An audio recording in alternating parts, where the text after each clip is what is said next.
Judges chapter 3. Now these are the nations which the Lord left, that he might test Israel by them, that is, all who had not known any of the wars in Canaan.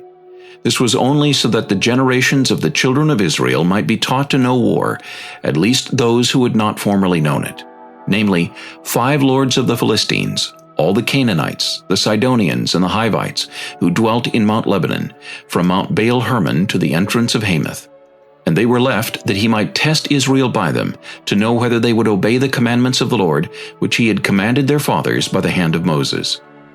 Thus the children of Israel dwelt among the Canaanites, the Hittites, the Amorites, the Perizzites, the Hivites, and the Jebusites.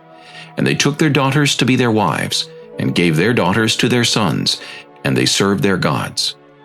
So the children of Israel did evil in the sight of the Lord.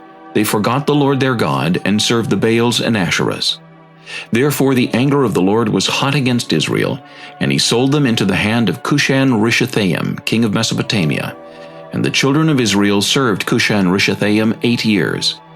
When the children of Israel cried out to the Lord raised up a deliverer for the children of Israel, who delivered them, Othniel, the son of Kenaz, Caleb's younger brother. The Spirit of the Lord came upon him, and he judged Israel. He went out to war, and the Lord delivered Cushan-Rishathaim, king of Mesopotamia, into his hand, and his hand prevailed over Cushan-Rishathaim. So the land had rest for 40 years. Then Othniel the son of Kenaz died. And the children of Israel again did evil in the sight of the Lord.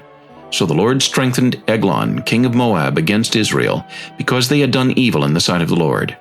Then he gathered to himself the people of Ammon and Amalek, went and defeated Israel, and took possession of the city of palms. So the children of Israel served Eglon king of Moab 18 years.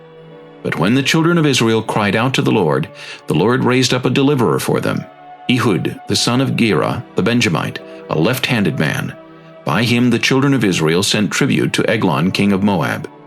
Now Ehud made himself a dagger. It was double-edged and a cubit in length, and fastened it under his clothes on his right thigh. So he brought the tribute to Eglon king of Moab. Now Eglon was a very fat man. And when he had finished presenting the tribute, he sent away the people who had carried the tribute. But he himself turned back from the stone images that were at Gilgal, and said, I have a secret message for you, O king. He said, Keep silence. And all who attended him went out from him. So Ehud came to him. Now he was sitting upstairs in his cool private chamber. Then Ehud said, I have a message from God for you. So he arose from his seat. Then Ehud reached with his left hand, took the dagger from his right thigh, and thrust it into his belly. Even the hilt went in after the blade, and the fat closed over the blade, for he did not draw the dagger out of his belly, and his entrails came out. Then Ehud went out through the porch and shut the doors of the upper room behind him, and locked them. When he had gone out, Eglon's servants came to look, and to their surprise, the doors of the upper room were locked. So they said, He is probably attending to his needs in the cool chamber. So they waited till they were embarrassed, and still he had not opened the doors of the upper room.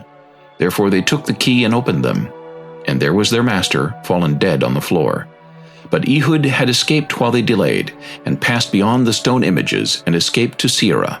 And it happened, when he arrived, that he blew the trumpet in the mountains of Ephraim, and the children of Israel went down with him from the mountains, and he led them.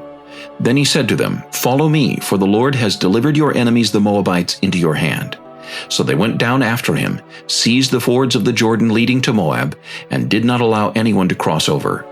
And at that time they killed about 10,000 men of Moab, all stout men of valor. Not a man escaped. So Moab was subdued that day under the hand of Israel, and the land had rest for 80 years. After him was Shamgar the son of Anath, who killed 600 men of the Philistines with an ox goad, and he also delivered Israel.